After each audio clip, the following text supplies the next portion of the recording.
Hello dear JEE aspirants, welcome to divine JEE. हम discuss करें जी जिल्दा जो है उसमें से जेई मेन 2003 से करीब करीब 4-5 क्वेश्चन आए हैं। तो ये बहुत ही इंपॉर्टेंट मेथड बन है। इनके बारे में वन बाय समझते हैं कि ड्यूमाज और जेल्डाल मेथड है क्या।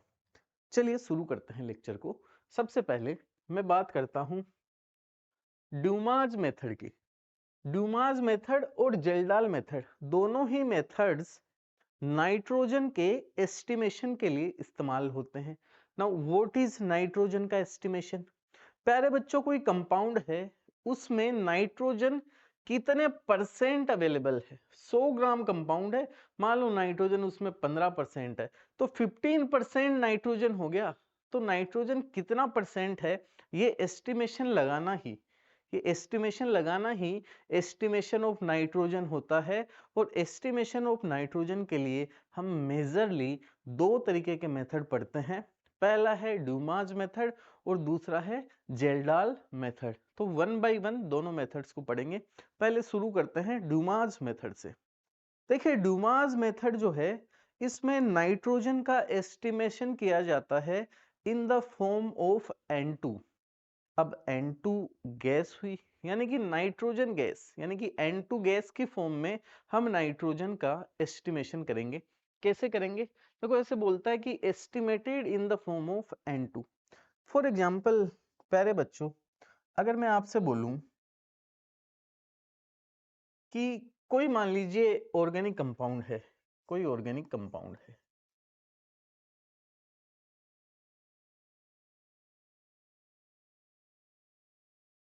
किसी ऑर्गेनिक कंपाउंड में कार्बन होगा, हाइड्रोजन होगा, कंफर्म बात है। मान लो उसमें नाइट्रोजन भी है, ठीक है। तो इसमें कितने प्रतिशत नाइट्रोजन है, कितने परसेंट नाइट्रोजन है, वो हम निकालेंगे। कैसे निकालेंगे?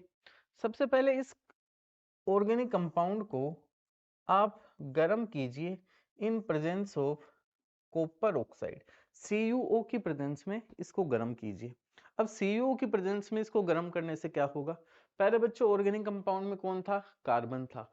कॉपर ऑक्साइड जो है वो कार्बन का ऑक्सीडेशन कर देगा, किसमें? कार्बन डाइऑक्साइड में। तो कार्बन डाइऑक्साइड गैस निकलेगी।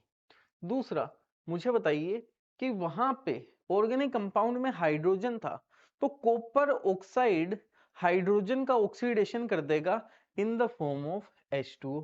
तो यहां से H2O लिक्विड निकलेगा। और मुझे बताइए अगर वहां पे नाइट्रोजन है तो वहां पे नाइट्रोजन का भी ऑक्सीडेशन होगा, और नाइट्रोजन का ऑक्सीडेशन होके कभी समटाइम्स NO बनता है, कभी NO2 बनता है। लेकिन ये जो इंस्ट्रूमेंट लिया जाता है वहां पे एक कॉपर मेटल भी रखा जाता है, हीटेड कॉपर मेटल भी रखा जाता है, जो बने हुए NO और NO2 को वापस से कन्वर्ट कर देता है नाइट्रोजन में, यानी N2 में। यानी कि ले देके मुझे पूरा इंस्ट्रूमेंट समझने की जरूरत नहीं है, मैं सिंपली ये इक्वेशन याद रखूंगा कि देखो ऐसा होता है कि ऑर्गेनिक कंपाउंड को इन प्रेजेंस ऑफ कॉपर ऑक्साइड हमने हीट अप किया तो बना कार्बन डाइऑक्साइड और बना H2O लिक्विड। अब प्यारे बच्चों एक्चुअल में जो सेटअप है उसमें आपको बताऊं कि यहाँ पे CO2 को अब्सॉर्ब करने के लिए ना हम KOH लेते हैं, क्योंकि CO2 स्लाइटली एसिडिक नेचर की है और KOH बेस है। तो KOH CO2 को अब्सॉर्ब कर लेता है, CO2 यहाँ से चली जाती है। ये जो H2O बना है इस H2O को अब्सॉर्ब करने के लिए हम CaCl2 लेते हैं। CaCl2 H2O को अब्सॉर्ब कर लेता है, यानी कि यहाँ से H2O भी निकल जाता है। अब सिर्फ और सिर्फ हमारे पास यहाँ पे N2 गैस बनी, नाइट्रोजन गैस जो है वो बची। अब इस बची हुई नाइट्रोजन गैस को मान लीजिए कि इस नाइट्रोजन गैस का ना VmL हमें मिला है। इसका वॉल्यूम कितना है? VmL है। तो प्यारे बच्चों एक काम करिए, ये VmL नाइट्रोजन बनी है ना, इस नाइट्रोजन गैस के मोल निकाल लीजिए। इस N2 गैस के मोल निकाल लीजिए। कहाँ पे? एट STP और NTP। STP या NTP पे इस नाइट्रोजन गैस के मोल कैसे निकालूंगा? देखो VmL बनी है, डिवाइडेड बाई 22,400 कर दूं तो मुझे बताइए कि ये मोल्स ऑफ N2 आ गए क्या? डिवाइडेड बाई 22,400 किया तो ये मोल्स ऑफ N2 आ गए। प्यारे बच्चों मोल किसके आए हैं? N2 गैस के। तो आप N2 का मास निकालिए। मास ऑफ N2 कैसे निकलेगा? Mass of N2, mass of N2 कैसे निकालूंगा? ये जो मोल आए N2 के V अपॉन 22,400, ये मोल आए, इनको मल्टीप्लाई कर दूं मोलर मास ऑफ N2 से। अच्छा नाइट्रोजन का मोलर मास कितना होता है? 14, दो नाइट्रोजन का 28 हो जाएगा, तो इसको 28 से मल्टीप्लाई कर दूं, ये आ गया मास ऑफ N2। अब मुझे बताइए, मान लीजिए ये जो ऑर्गेनिक कंपाउंड था, ऑर्गेनिक कंपाउंड, इसका मास आप मान लीजिए कितना था? W ग्राम था। कितना था? W ग्राम। अब W ग्राम में इतना ग्राम, इतने ग्राम N2 है, तो परसेंटेज ऑफ नाइट्रोजन आ जाएगा क्या? Percentage of nitrogen, percentage nitrogen या परसेंटेज N2 क्या आ जाएगा? देखो V इंटू 28 डिवाइडेड बाई 22,400, इतने ग्राम तो नाइट्रोजन मिली है, डिवाइडेड बाई ऑर्गेनिक कंपाउंड का मास कितना था? लेट्स से W ग्राम, तो इंटू 100% कर दूंगा तो परसेंटेज ऑफ नाइट्रोजन आ जाएगा क्या? परसेंटेज ऑफ नाइट्रोजन आ जाएगा क्या? मेरी बात समझ में आई आपको? This is percentage of nitrogen, और हमें निकालना क्या था? एस्टिमेशन ऑफ नाइट्रोजन ही तो करना था, यानी परसेंटेज ऑफ नाइट्रोजन ही तो निकालना था, तो ऐसे आ जाएगा। अब मेरी बात समझिए, इसमें कुछ कुछ हेर फेर करेगा तो वो क्या करता है? सबसे पहली चीज तो कि हमने N2 का वॉल्यूम VmL निकाला और ये STP और NTP कंडीशन मानी ताकि हमें N2 के मोल मिल जाए आराम से। अब STP और NTP कंडीशन के अलावा कोई और कंडीशन दे दे, तब PV = nRT से यहाँ से मोल निकाल लूंगा। भाई मोल निकालने उसके बाद में मास निकालना, मोलर मास से मल्टीप्लाई करके, बेसिक फंडा तो यही है। अब यहाँ पे NTP या STP कंडीशन के अलावा कोई और कंडीशन हमको दे देगा तो भी मेरे को कोई दिक्कत नहीं होगी, मैं मोल निकालूंगा, फिर मास निकालूंगा, फिर नाइट्रोजन का mass divided by organic compound का मास इनटू 100% करूंगा, that will be estimation of nitrogen in an organic compound by Dumas method. अब इस पे कुछ क्वेश्चंस हैं, उनकी बात करते हैं। फिर बोलता है Dumas method is applicable for all nitrogen containing compound, मतलब नाइट्रोजन जिस कंपाउंड में है सभी के लिए लग जाएगा। डुमास मेथड में कोई दिक्कत नहीं है। हम कर क्या रहे हैं? बेसिकली हम नाइट्रोजन का वॉल्यूम मेजर कर रहे हैं, तो सभी के लिए लग जाएगा, कोई दिक्कत नहीं है। फिर देखो ये जेल्डाल मेथड की बात आ गई, जेल्डाल मेथड पे अपन वापस आएंगे, इसके पहले डुमास मेथड के कुछ कुछ क्वेश्चंस करते हैं। डुमास मेथड के कुछ कुछ क्वेश्चन करते हैं, जैसे ये डुमास मेथड का क्वेश्चन आ गया, बोलता है an organic compound was analysed by Dumas method. ठीक बात है। 0.30 gram of an organic compound gives 50 ml N2 at 300 Kelvin temperature and 750 mm of Hg pressure. ध्यान से देखिए, मान लो प्यारे बच्चों कि ये ऑर्गेनिक कंपाउंड है, ये कोई ऑर्गेनिक कंपाउंड है,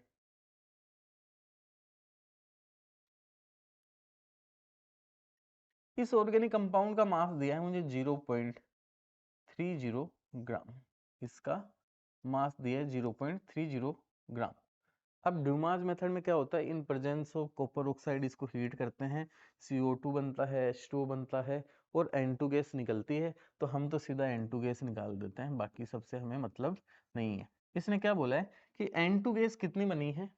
बोलता है 50 ml बनी है, तो इसका वॉल्यूम कितना हो गया? 50 ml।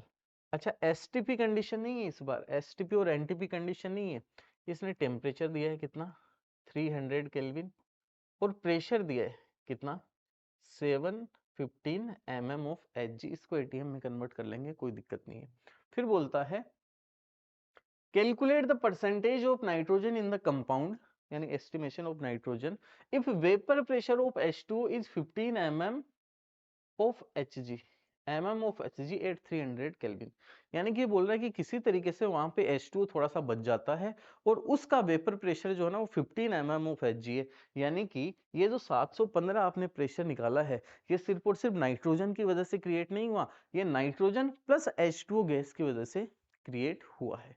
तो मुझे बताइए कि यहाँ पे प्रेशर नाइट्रोजन की वजह से कितना क्रिएट हुआ होगा। 715 टोटल हुआ है, -15 H2O की वजह से हुआ है, यानी ये 700 mm ऑफ Hg हो गया। क्या 700 mm ऑफ Hg किसकी वजह से क्रिएट हुआ? N2 की वजह से। अब मुझे बताओ प्यारे बच्चों, क्या यहाँ पे आइडियल गैस लगा के हम नाइट्रोजन के मोल्स नहीं निकाल सकते? बिल्कुल निकाल सकते हैं। कैसे लगाते हैं ideal gas equation? PV = nRT होता है, तो N क्या आ जाएगा? प्रेशर PV बट्टे RT, PV बट्टे RT। अब देखो आइडियल गैस इक्वेशन में प्रेशर जो है वो ATM में होना चाहिए, आपको mm ऑफ Hg में दिया है तो इसको ATM में चेंज कर लो। 700 mm of Hg divided by 760 करूंगा तो आ गया प्रेशर ATM में, इनटू वॉल्यूम कितना है? वॉल्यूम है प्यारे बच्चों 50 ml, इंटू 50 ml, इसको भी तो लीटर में बदलना पड़ेगा, तो डिवाइडेड बाई 1000 कर दूं, डिवाइडेड बाई R की वैल्यू तो उतनी होती है 0.0821, 0821 इंटू टेम्परेचर कितना 300 केल्विन। यहाँ से क्या मोल्स ऑफ N2 आ जाएंगे? ये किसके मोल आएंगे? मोल्स ऑफ N2 आएंगे, moles of N2, N2 gas के मोल आएंगे। तो यहाँ से मोल्स ऑफ N2 देखिए कितने आ जाएंगे। इसको जरा थोड़ा सा सोल्व करूं मैं, तो देखिए ऊपर 2 जीरो और एक 3 जीरो से 3 जीरो हट गए, तो 7 5 या 35 हो गया, ये तो 35 डिवाइडेड बाई ये 760 हो गया, इंटू 0.0821 इंटू 273 होता है 22.4, इंटू 300 होता है 24.6। ये आए हैं मोल किसके? नाइट्रोजन के।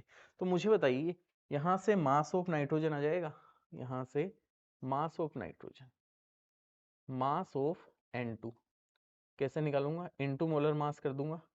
देखो ये मोल है 760 इंटू 24.6 इंटू N2 का मोलर मास कितना 28, ये आ गया मास ऑफ N2। अब तुम्हें एस्टिमेशन नाइट्रोजन का निकालना है, यानी परसेंटेज ऑफ नाइट्रोजन निकालना है, तो परसेंटेज ऑफ नाइट्रोजन कैसे निकालोगे? नाइट्रोजन का mass divided by organic compound का मास इंटू 100%। देखो परसेंटेज N2, परसेंटेज N2 कैसे निकालोगे? ये निकालोगे नाइट्रोजन का मास 35 into 28 divided by 760 into 24.6 divided by organic compound का मास कितना है जी? 0.3 ग्राम, 0.3 ग्राम इंटू 100% कर दूंगा तो परसेंटेज ऑफ नाइट्रोजन आ जाएगा, वही मेरा आंसर होगा। अब देखो कैलकुलेशन कैसे करते हैं, कैलकुलेशन समझिए कैसे करेंगे थोड़ा सा। अब देखो अपने पास ऑप्शन दूर दूर होते हैं तो अप्रोक्सीमेशन का स्कोप रहता है, तो टेंशन नहीं लेनी। सबसे पहले मुझे ये बताओ कि ये 1 जीरो हटा दूं और इसको 246 लिख लूं, तो 246 के बजाय इसको मैं 250 लिख लूं तो ज़्यादा बढ़िया है ना, थोड़ा काम आसान हो जाएगा। फिर 35 2 या 70 होता है, इसको मैं 2 लिख लूं, ठीक है। फिर देखो ये 250 और ये 2, तो इसको मैं 500 लिख लूं, इसको मैंने 500 लिख लिया। फिर ये 100 और ये 500, ये नीचे 5 आ गया। ये 5 3 या 15 होता है, यानी ये 1.5 आ गया, ठीक है। तो 1.5 और ये 28 है। अब इसको इतना बढ़ाया है, ठीक है, नीचे वाले को हमने बढ़ाया है, यहाँ पे कम भी किया हालांकि, ठीक है। तो इसको 28 ही पड़ा रहने दो। 28 डिवाइडेड बाई 1.5 कितना आ जाएगा? 28 डिवाइडेड बाई 1.5 कितना आ जाएगा? ये अप्रोक्सीमेटली कितना आ जाएगा?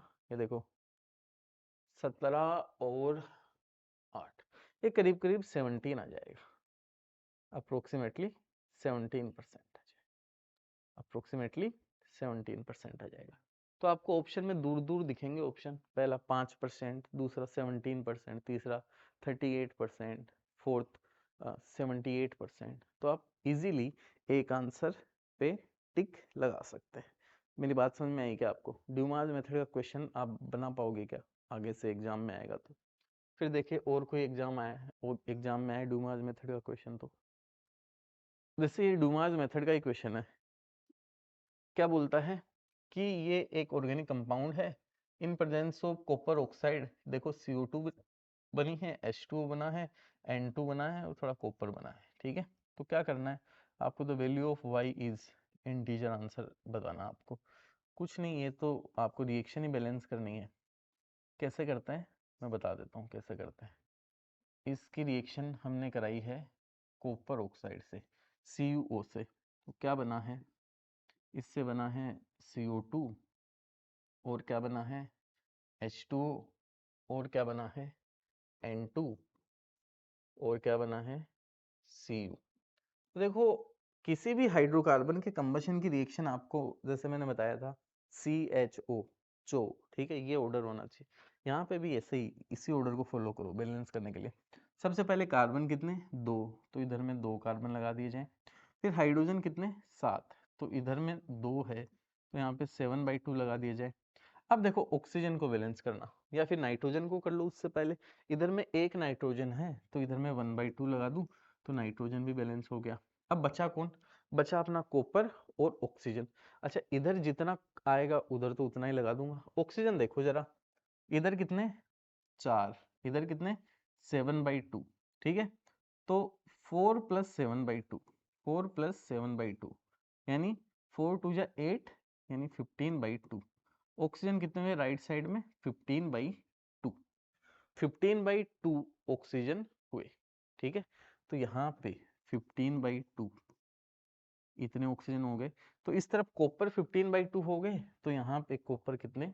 15/2। ये रिएक्शन बैलेंस होगी। अब आपसे पूछा गया है the value of y is, यानी H2O के आगे जो लगा है, यानी 7/2 जो है ना, इसने असल में इक्वेशन में ये y/2 दिया है। तो यहाँ से प्यारे बच्चों y की वैल्यू कितनी आ जाएगी? यहाँ से y की वैल्यू आ जाएगी 7। तो 7 अपना आंसर हो जाएगा। इंटीजर का बढ़िया सवाल है, ठीक है। बढ़िया तो क्या है, एकदम इजी सा क्वेश्चन है, एकदम इजी सा क्वेश्चन है। और देखिए जेलडाल मेथड पे है क्वेश्चन, ये भी जेलडाल पे है, अब बाकी सब जेलडाल पे है, ठीक है।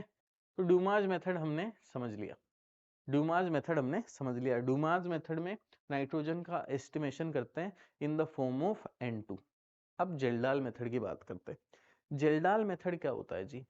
जेल्डाल मेथड में कुछ नहीं, नाइट्रोजन का ही एस्टिमेशन करना होता है, लेकिन वहां पे ड्यूमाज में N2 गैस निकली थी, यहाँ N2 गैस नहीं निकलती, यहाँ पे NH3 निकलती है। तो in Kjeldahl method estimation of nitrogen is done in the form of ammonia यानी NH3। कैसे? देखिए Kjeldahl method, estimation of nitrogen by Kjeldahl method. Nitrogen estimation of nitrogen बोलता है estimated in the form of NH3। NH3 की form में इसका estimation होता है। कैसा होता है बात को समझिए। जैसे ये कोई ऑर्गेनिक कंपाउंड है, कोई ऑर्गेनिक कंपाउंड है, इसकी रिएक्शन कराओगे आप H2SO4 से in presence of some catalyst. जैसे कैटलिस्ट क्या ले लिया हमने? लेट्स से CuSO4 ले लिया, है ना, या फिर HgO ले लिया। ऐसे किसी कैटलिस्ट की प्रेजेंस में इसकी रिएक्शन कराओगे H2SO4 से। तो प्यारे बच्चों अगर यहाँ पे नाइट्रोजन होगा ना, तो यहाँ पे नाइट्रोजन किस फॉर्म में आ जाएगा? नाइट्रोजन आ जाएगा अमोनियम सल्फेट की फॉर्म में। किस फॉर्म में? अमोनियम सल्फेट की फॉर्म में, NH4 ट्वाइस SO4 की फॉर्म में। इस फॉर्म में ये आ गया, इस फॉर्म में ये आ गया। Now ammonium sulphate is a salt, और कैसा सोल्ट प्यारे बच्चों? देखो H2SO4 और NH4OH, यानी strong acid weak base type salt है, यानी इसका नेचर तो एसिडिक है। अब इसकी रिएक्शन अगर मैं किसी बेस से करा दूं, इसकी रिएक्शन अगर मैं किसी बेस से करा दूं, तो बेस से इसकी रिएक्शन करा दो, किससे कराओ? NaOH से इसकी रिएक्शन कराओ। NaOH से इसकी रिएक्शन कराओगे तो यहाँ पे प्यारे बच्चों NH3 निकल जाएगी। क्या निकल जाएगी? NH3 निकल जाएगी, अमोनिया गैस निकल जाएगी। अमोनिया गैस निकल जाएगी। अब क्या करोगे, ammonia itself is a base, ammonia itself is a base. अब इस बेस का टाइट्रेशन कराओगे, इस बेस का टाइट्रेशन कराओगे with some acid, with acid. अब एसिड कौन सा हो सकता है, आपकी जो मर्जी एसिड ले लो। H2SO4 पहले यूज किया है तो H2SO4 ले सकते हो, HCl ले सकते हो, लेकिन ध्यान रहे ये एसिड जो है ये स्टैंडर्ड होना चाहिए।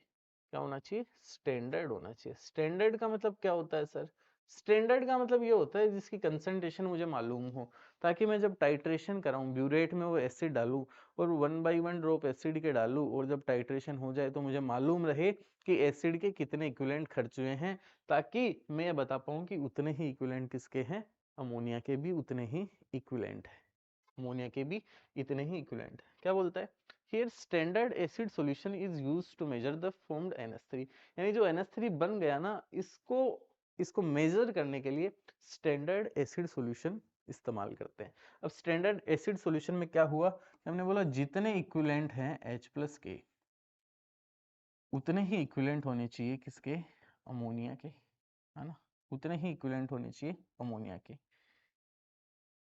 या ऐसे बोलूं कि जितने इक्विवेलेंट है एसिड के, जितने इक्विवेलेंट है एसिड के उतने ही इक्विवेलेंट होना चाहिए अमोनिया के, जितने इक्विवेलेंट है एसिड के उतने ही इक्विवेलेंट होने चाहिए अमोनिया के।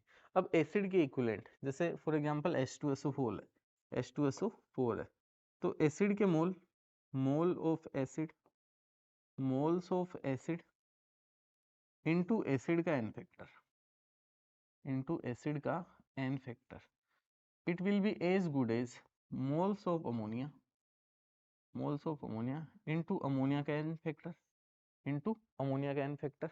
अब मुझे बताओ प्यारे बच्चों, NH3 की रिएक्शन अगर आप एसिड से कराओगे तो ये अमोनिया तो H+ ले लेगा एक, है ना, ये it will behave like base, तो यहाँ पे अमोनिया का एन फैक्टर कितना आएगा, 1 आएगा, एक H+ ले लेगा, अमोनिया का एन फैक्टर कितना आएगा, 1 आएगा।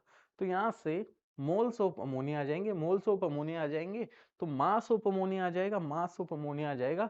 तो ये ऑर्गेनिक कंपाउंड जो आपने लेट्स से कि W ग्राम लिया है, इसमें इसमें अमोनिया कितने हैं, ठीक है, मोल्स ऑफ अमोनिया आ जाएंगे, यानी कि मोल्स ऑफ नाइट्रोजन आ जाएंगे। जितने मोल अमोनिया होगा उतने ही मोल तो नाइट्रोजन के होंगे, तो नाइट्रोजन का मोलर मास, ध्यान से देखो जरा, ये मोल्स ऑफ अमोनिया है, इधर देखो, moles of nitrogen is as good as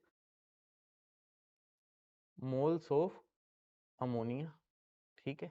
जितने मोल्स ऑफ अमोनिया आए, यानी मोल्स ऑफ अमोनिया इनटू 14 करूंगा तो ये क्या आ जाएगा प्यारे बच्चों, ये मास ऑफ नाइट्रोजन आ जाएगा, मास ऑफ नाइट्रोजन, ठीक है।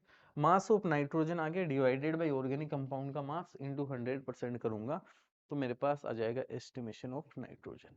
जरा इस पे क्वेश्चन देखते हैं। तो जैसे एक दो चीजें और इंपॉर्टेंट मैं आपको बताऊं, बोलता है दिस मेथड, कौन सा मेथड है, Kjeldahl method is applicable for those nitrogen containing compound, उन्हीं नाइट्रोजन कंटेनिंग कंपाउंड में लगता है जिनमें nitrogen is attached with carbon and hydrogen, जिसमें नाइट्रोजन कार्बन और हाइड्रोजन के साथ जुड़ा हुआ रहता है, समझ में मेरी बात, जिसमें नाइट्रोजन कार्बन और हाइड्रोजन के साथ जुड़ा रहता है।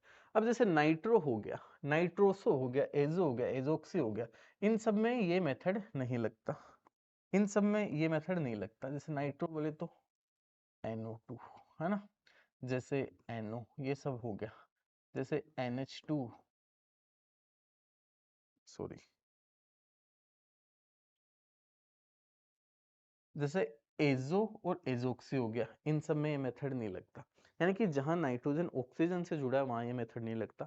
क्यों नहीं लगता भाई, क्योंकि नाइट्रोजन वहां अमोनिया की फॉर्म में निकल ही नहीं पाएगा, ऑक्सीजन से अगर जुड़ा है तो वहां अमोनिया की फॉर्म में निकल ही नहीं पाएगा। फिर एक और क्या बोलता है, it is not applicable for those compound in which nitrogen is involve in the ring. अगर नाइट्रोजन किसी रिंग के अंदर इन्वॉल्व है तो क्या वहां से नाइट्रोजन निकल जाएगा, क्या वहां से नाइट्रोजन नहीं निकलेगा।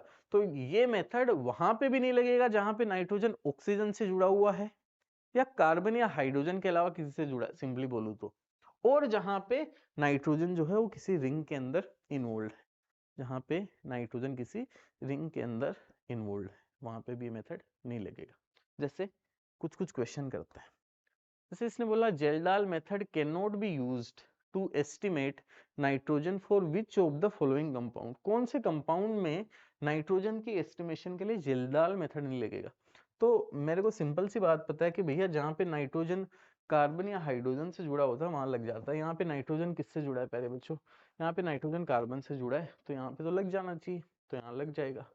यहाँ पे देखो नाइट्रोजन किससे जुड़ा है, नाइट्रोजन देखो 2 हाइड्रोजन से जुड़ा है और ये CO यानी कि ये ऑक्सीजन है ना, तो यहाँ पे कार्बन से जुड़ा है यानी यहाँ पे भी लग जाना चाहिए।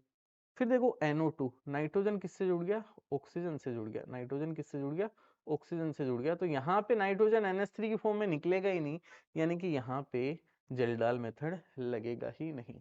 ठीक है, फिर बोलता है C6H5NH2। अब C6H5 एक्चुअल में फिनाइल रिंग है ना, बेंजीन वाली रिंग है ये। अब रिंग के अंदर इन्वॉल्व नहीं है, बाहर है, अब बाहर से तो निकल ही जाएगा, रिंग के अंदर नहीं होना चाहिए था। जैसे ये जो कार्बन है यहाँ पे नाइट्रोजन नहीं होना चाहिए था, बाहर है, बाहर निकल जाएगा, कोई दिक्कत नहीं है। तो मुझे बताइए अपना आंसर क्या चला जाएगा, C, क्योंकि इसमें नाइट्रोजन ऑक्सीजन से जुड़ा हुआ है, इसलिए यहाँ पे जेल्डाल मेथड से नाइट्रोजन का एस्टिमेशन नहीं कर सकते। बात समझ में आई आपको। फिर नेक्स्ट क्वेश्चन देखिए, ये हमने ड्यूमास मेथड पे क्वेश्चन किया था, ये ड्यूमास मेथड पे क्वेश्चन था वो किया। ये देखिए, ये बोलता है during estimation of nitrogen by Kjeldahl method the ammonia evolved from 0.5 gram sample. इतना सिंपल है, मुझे बताओ ये ऑर्गेनिक कंपाउंड का मास दे दिया क्या, जैसे ये कोई ऑर्गेनिक कंपाउंड है ना, ऑर्गेनिक कंपाउंड का मास दे दिया, सैंपल का मास दे दिया, कितना दिया है 0.5 ग्राम, 0.5 ग्राम ऑर्गेनिक कंपाउंड आपके पास। ठीक है, बोलता है कि जो अमोनिया इवोल्व हुई है, तो इससे कुछ मेथड से अमोनिया इवोल्व हुई, अमोनिया बनी। बोलता है इस अमोनिया को न्यूट्रलाइज किए, simply neutralised by 10 ml 1 molar H2SO4, find the percentage of nitrogen in the sample. मुझे बताइए कि इस अमोनिया को न्यूट्रलाइज किससे किया है प्यारे बच्चों, इस अमोनिया को न्यूट्रलाइज किया गया है H2SO4 से। किससे, H2SO4 से। और H2SO4 के बारे में क्या बोला है, 1 मोलर एंड 10 ml। ठीक है प्यारे बच्चों, यहाँ से इसके इक्विवेलेंट निकाल लो, इक्विवेलेंट कितने आ जाएंगे, देखो H2SO4 का n फैक्टर कितना 2, तो सबसे मोलैरिटी इनटू वॉल्यूम, ये molarity into volume 10 ml divided by 1000 कर दूं तो ये मोल आ गए, ये आ गए मोल किसके, H2SO4 के, इनटू H2SO4 का n फैक्टर कितना होता है प्यारे बच्चों 2 होता है, तो ये इक्विवेलेंट ऑफ H2SO4 आ जाएगी, इक्विवेलेंट ऑफ एसिड आ गई क्या, और इक्विवेलेंट ऑफ एसिड है वही क्या इक्विवेलेंट ऑफ अमोनिया के बराबर होंगे, equivalent of ammonia, equivalent of ammonia भी यही होगा क्या, और इक्विवेलेंट ऑफ अमोनिया को क्या लिखता हूं मैं लिखता हूं moles of ammonia into ammonia का एन फैक्टर कितना 1, यानी कि इक्विवेलेंट, इक्विवेलेंट ऑफ अमोनिया ही आगे, यानी कि मोल ऑफ अमोनिया ही आगे, मोल ऑफ अमोनिया आगे, यानी कि मोल ऑफ नाइट्रोजन आगे क्या, मेरी बात समझिए। यहाँ पे देखो मैंने बोला कि ये मोल आ गए किसके, अमोनिया के, NH3 के। अब प्यारे बच्चों कितना आया ये है 2/100, 2/100। मुझे बताओ जितने अमोनिया के मोल है भाई, एक अमोनिया में एक नाइट्रोजन है, यानी उतने ही मोल नाइट्रोजन के हो गए, यानी कि it is as good as mole of nitrogen कर दूं, मोल ऑफ नाइट्रोजन। अब ये मोल ऑफ नाइट्रोजन आ गए, तो यहाँ से नाइट्रोजन का मास निकाला जा सकता है क्या, मास ऑफ नाइट्रोजन, नाइट्रोजन क्या हो जाएगा, these are the moles of nitrogen into molar mass कितना 14। तो परसेंटेज नाइट्रोजन कैसे निकालोगे, परसेंटेज नाइट्रोजन कैसे निकालोगे, देखो 14 टू जा 28 डिवाइडेड बाई 100, ये तो आ गया mass of nitrogen, divided by mass of sample कितना है 0.5 ग्राम, इंटू 100%, इंटू 100% कर दोगे, तो प्यारे बच्चों ये ये क्या परसेंटेज ऑफ नाइट्रोजन आ जाएगा, परसेंटेज ऑफ नाइट्रोजन देखो 100 से 100 कट गया, और ये कितना आ जाएगा करीब करीब 56% आ जाएगा, करीब करीब कितना आ जाएगा 56%। बात समझ में आई, बात समझ में आई मेरी।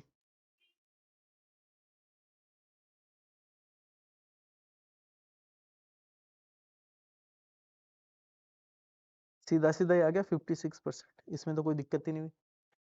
एग्जैक्ट 56 है, कहीं पे कोई एस्टिमेशन की जरूरत नहीं पड़ी, कोई अप्रोक्सीमेशन की जरूरत नहीं पड़ी, 56% आ गया। चलिए नेक्स्ट देखिए, नेक्स्ट क्या बोलता है, नेक्स्ट बोलता है ए सैंपल ऑफ इतने मास, ऑर्गेनिक कंपाउंड है प्यारे बच्चों, ऑर्गेनिक कंपाउंड है, ठीक है।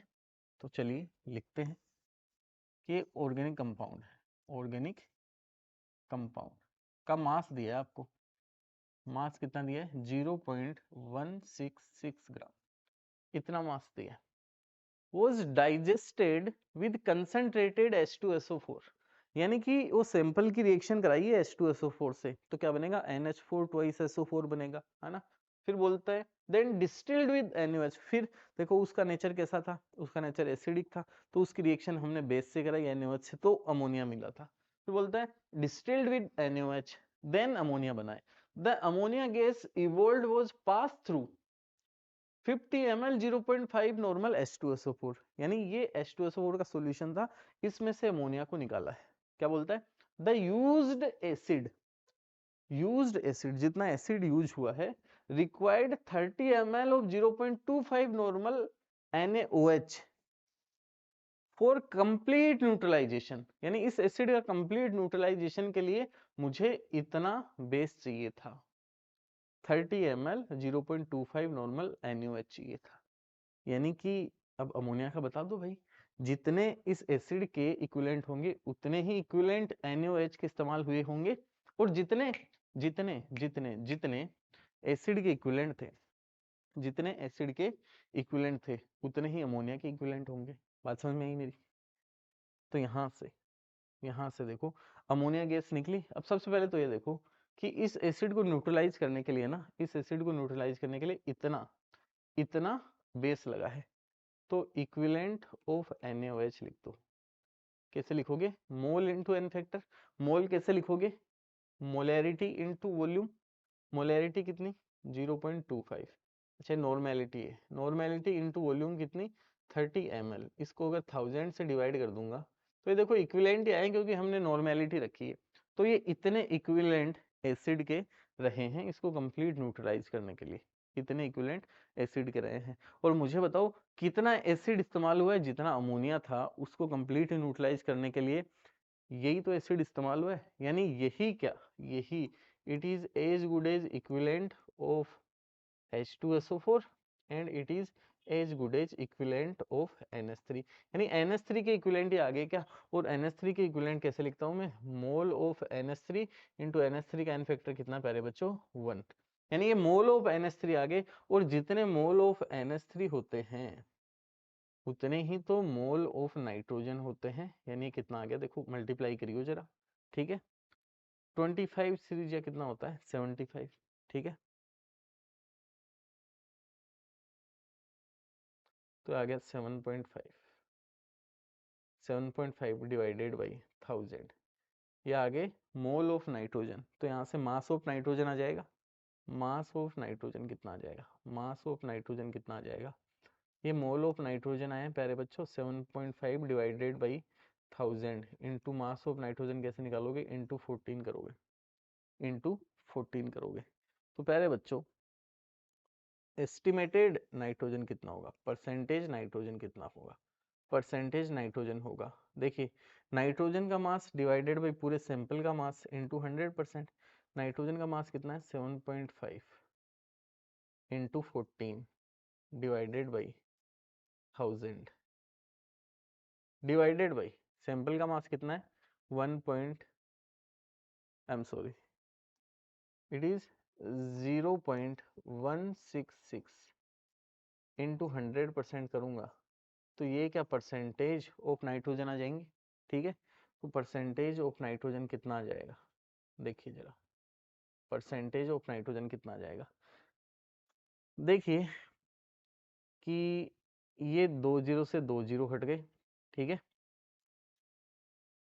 कैलकुलेशन है, अच्छी खासी कैलकुलेशन है, या तो 3 जीरो को उठा के इसको 166 लिख दो, ठीक है 166 लिख दो, इसको 75 लिख दो, इसको 75 लिख दोगे तो ये 2 से थोड़ा सा ज्यादा बार कट जाएगा, ठीक है 2 से थोड़ा सा ज्यादा बार कट जाएगा, एग्जैक्ट कैलकुलेशन करोगे तो 34 समथिंग कुछ आंसर आएगा, क्या आंसर आएगा? 34 के समथिंग कुछ आंसर आएगा। 34 नहीं, 63.25 आंसर है, 63.25%। तो इसको अप्रोक्सीमेटली आप कितना लिख सकते हो? 63% लिख सकते हो।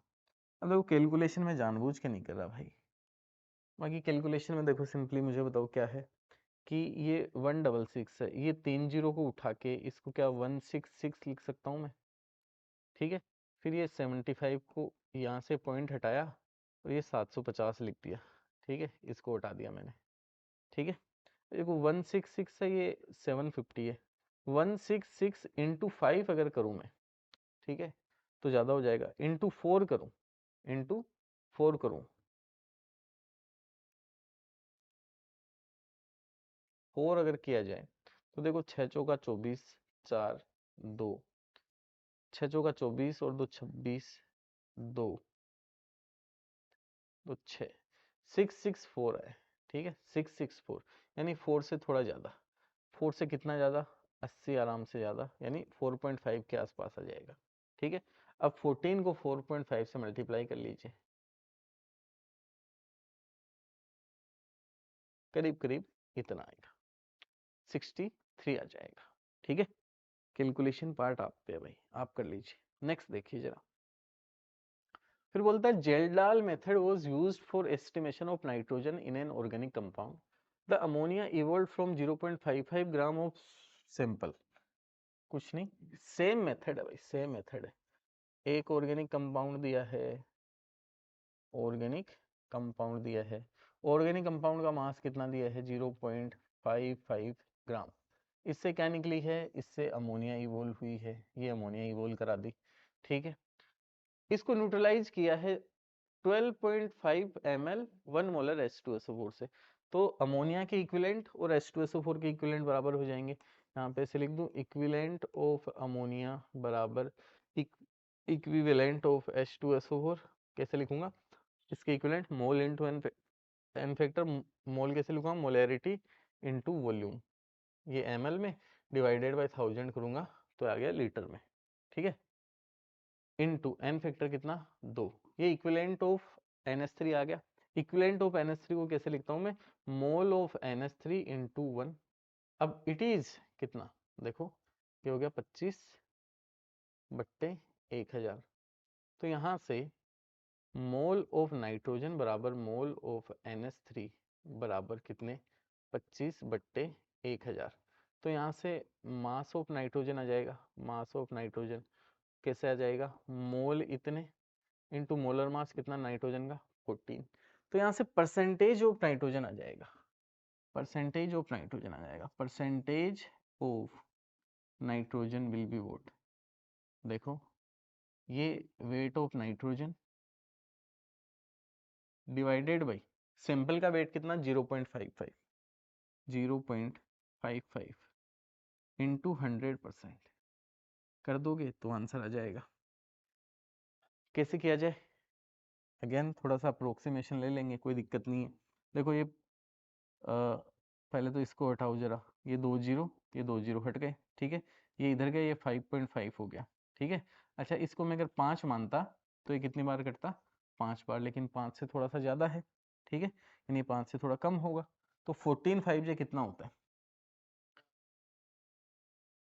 56, 4 60, 70, 70 से थोड़ा कम, 70 से थोड़ा कम, 70 से कितना कम? ठीक ठीक कम, अप्रोक्सीमेटली 64, 63 64 आ जाएगा। कैलकुलेशन कर लेना, ठीक है। नेक्स्ट देखिए, बस यही सारे क्वेश्चन थे प्यारे बच्चों ड्यूमाज और जेल्डाल मेथड के। एक्चुअल में बच्चों के कमेंट्स आ रहे थे कि सर वो ऑर्गेनिक का मिक्स आता है, ऑर्गेनिक फिजिकल यही मिक्स आता है, ठीक है, ऑर्गेनिक कंपाउंड बोलता है ये वो, यही है वो। ड्यूमाज मेथड, जेल्डाल मेथड बहुत ही one of the most important है जेई मेन 2026 के अप्रैल अटेम्प्ट के लिए। तो आप देखिए और समझिए अच्छे से और क्वेश्चन लगाइए। चलिए भाई, बाय।